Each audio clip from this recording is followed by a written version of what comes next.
बिन माँ के हमारा कोई अस्तित्व नहीं, बिन माँ के हमारा कोई जीवन नहीं। हम पैसा कमाने के लिए 4 रास्ते हैं, लेकिन जिंदगी को जीने के लिए सिर्फ एक ही रास्ता है, वो है पैसा है। पैसा काम नहीं आएगा। अपन बोलते ना तदीय पाद पंकजम नमामि देवी, कि जल स्वरूप श्री चरण जब तक इस धरा पर है तब तक हमारा अस्तित्व है। और आज वही देवी को प्रसन्न करने के लिए यदि नारियल चढ़ाए हैं, तो जहां देवी साक्षात शक्ति जिन पेड़ पहाड़ों में रहती है, देवी को प्रसन्न करने के लिए यदि नारियल चढ़ाए हैं, तो अब देवी माँ हमारे गांव में रहे, इसके लिए तुम्हें पेड़ लगाना पड़ेगा। पेड़ लगाना, देवी को प्रसन्न करने के लिए नारियल चढ़ाए, देवी हमारे गांव में रहे, उसके लिए तुम पेड़ लगा लो। संत मत समझना, सत्य चल रहा है। जैसे शंकर ने, महादेव ने जटाओं में गंगा को धारण कर लिया, वैसे ये देव और शिव स्वरूप इन पेड़ पहाड़ों ने हमारी उस जीवन शक्ति को वो धारण करते हैं, जिसको हम मानते हैं। नर्मदा को माना है तो देवताओं ने धारण नहीं किया, नर्मदा को धारण करने वाला अमरकंटक है, वो पहाड़ है, विंध्याचल और सतपुड़ा है। इसने जीवन शक्ति को आपका, हम पेड़ों पत्थर में यदि हमने रामकृष्ण को देखा है, हरिहर को देखा है, देवता को देखा है, तो इन पेड़ों में भी देवता को चालू कर दो देखना, पेड़ों में देखना चालू करो। आज कोई पैसे का लालच देके यदि गांव और घर को जंगल काटने की बात कर रहा है, और यदि कोई विकास और व्यवस्था के नाम पर यदि पेड़ और जंगलों को खत्म करने की बात कर रहा है, तो वो समाज का अपराधी है। उस अपराधी से अपना संबंध नहीं रखना, ये धर्म कहता है। जो माटी से छेड़खानी करता है वो अपराध है, धर्म के विरुद्ध है। जो माँ के साथ रहता है वही तुम समझना वो धर्म है। माटी से जुड़ो, ये माटी से जो जुड़ा है वही धर्म से जुड़ा है। माटी हमारा अस्तित्व है, नर्मदा हमारा अस्तित्व है। एक एक हमारा सनातन धर्म कहता है, और हमें गर्व होना चाहिए कि हम माटी को महतारी के रूप में पूछते, माँ है। और माँ के साथ बच्चों का कैसा व्यवहार होना चाहिए डॉक्टर साहब? यदि माँ है तो माँ के साथ बच्चे का व्यवहार कैसे हो? और जो माँ ही है जो जीवन को देती है, व्यक्ति नहीं देगा। व्यक्ति हमारी सुरक्षा नहीं करेगा, ये भ्रम दूर कर दे गांव नगर कि कोई दुनिया में है जो हमारे गांव घर को सुरक्षा प्रदान कर देगा। कोई व्यक्ति सुरक्षा, आज दुनिया देख लो, गांव नगर खत्म होते चले जा रहे हैं आपदा संक्रमण में, कोई सुरक्षित नहीं। यदि सुरक्षित यदि घर परिवार को देखना है, और यदि कोई सुरक्षा हमारे घर द्वार का कोई कर सकती है, तो वो माँ है, ये माटी है, ये पेड़ पहाड़ों से सुरक्षा है। आज संक्रमण काल में धन का संग्रह करने वाला, जिसने धन कमाने के लिए सब सीमाएं लांघ दी, वो संक्रमण का शिकार हो गया धन वाला, और वन में रहने वाला वो संक्रमण का शिकार नहीं हुआ।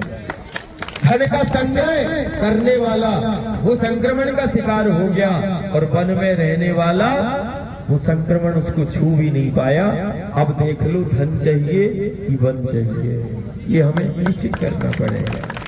हम उसी राम कृष्ण की आराधना करते हैं कि वन में रहकर, वो वन में रहकर साधारण सा जीवन जीता है, और वन में रह के वो आदर्श जीवन को जीकर बताता है, वो मेरा राम कहलाता है। वो पेड़ों को पहाड़ों को अपना स्वरूप बताता है, कामदगिरी से प्रार्थना करता है, तो वही श्याम जो है गोवर्धन का मान बढ़ाता है। पहाड़ों में छिपी हुई जीवन शक्ति को बता दिया, वही तो मेरा राम कृष्ण कहलाया है, वही गुरु गोविंद कहलाया है। हर युग सदी में माटी का मान बढ़ाया है, और माटी की महिमा और माटी के महत्व को बताया है।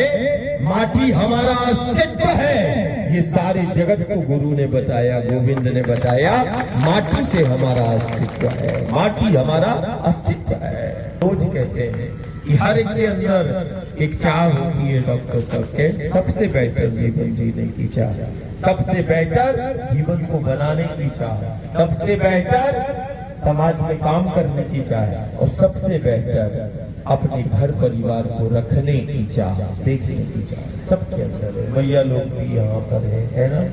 तो हम रोज बोलते हैं, यदि सबसे बेहतर यदि जीवन कोई हमें दिया है और दे रहा है सबसे बेहतर जीवन यदि कोई दे सकता है, और सबसे बेहतर जीवन यदि कोई बना सकता है, तो युग साक्षी है, सदी साक्षी है। सबसे बेहतर यदि जीवन को जीना है और सबसे बेहतर यदि हमें जीवन को बनाना है, तो युग साक्षी है।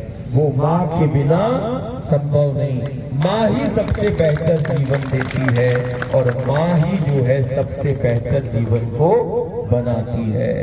तो हमें माँ के साथ रहना है और माँ के संग रहना है। और हमने माँ शक्ति को कहा है, शक्ति के रूप में हमने माँ को पूजा है, शक्ति के रूप में हमने माँ को पाया है।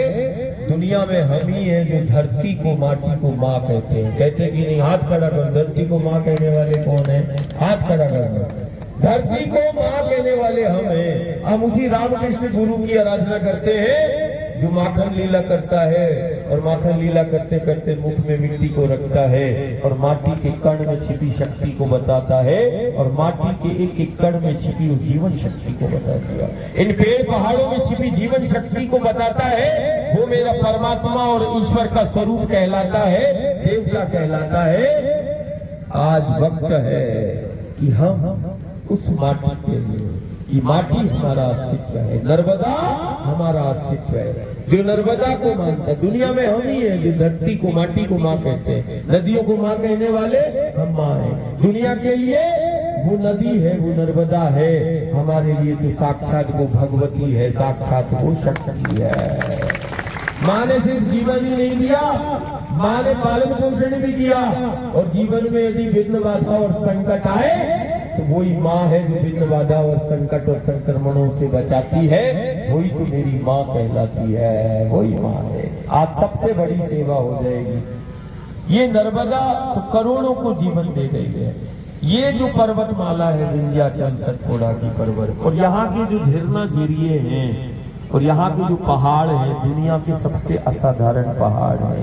ये पहाड़ में साक्षात देवता शिव स्वरूप है, परमात्मा के स्वरूप है। ये पहाड़ और पेड़ साधारण नहीं है। पेड़ पहाड़ तो दुनिया में है, लेकिन जो नर्मदांचल के पेड़ पहाड़ हैं, जिन गांव नगर के आसपास ये पेड़ पहाड़ हमारे गांव में है, ये साधारण नहीं है, असाधारण शक्ति। इन पहाड़ों में छिपी वो जीवन शक्ति है। इन पहाड़ों ने हमारे परिवारों को, गांव को सुरक्षा दी है, व्यवस्था दी है। ये पहाड़ नहीं खड़े, हमारे गांव खड़े हैं। क्या खड़े हैं? पहाड़ नहीं खड़े, ये पेड़ नहीं खड़ा, हमारा जीवन खड़ा है। और आज सबसे बड़ी बात है कि पेड़ और पहाड़ नहीं खड़े। इनको पेड़ और पहाड़ मत समझना।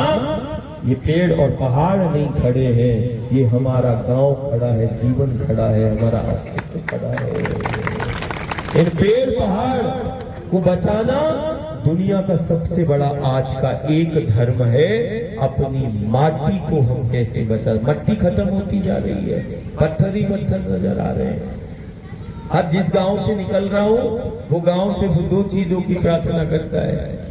बोलता दादा वो पानी नहीं है, पानी। मैंने कहा कल तो पानी था 40 साल 50 साल पहले, आज पानी क्यों नहीं है? आज जल क्यों नहीं है? आज मिट्टी क्यों नहीं बच रही? ये हमारी लापरवाही के कारण है। आज जल और मिट्टी खत्म हो रहा है, तो जल को भी देवता के रूप में हमने माना है और माटी को हमने शक्ति के रूप में पूजा है।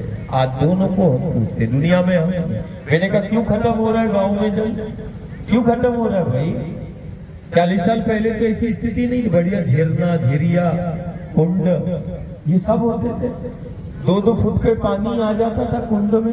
झरना झीरिया 12 मासी कलकल बहते थे और गांव नगर को जीवन देके वही नर्मदा के आंचल को विराट करते थे। आज सहायक नदियां सूखती चली जा रही है। नदियां 12 मासी थी, अब वो बरसाती हो गई। क्या क्या कर रहे हैं? जल क्यों नीचे जा रहा है? जल हमारा क्यों नीचे जा रहा है? और कल 40 साल 30 साल पहले क्या था? तुम कल्पना करना, 30-40 साल पहले हमारे जो गांव है पूरे ये जंगल हरे भरे थे, पेड़ ही पेड़ थे, पत्थर नहीं थे, पेड़ ही।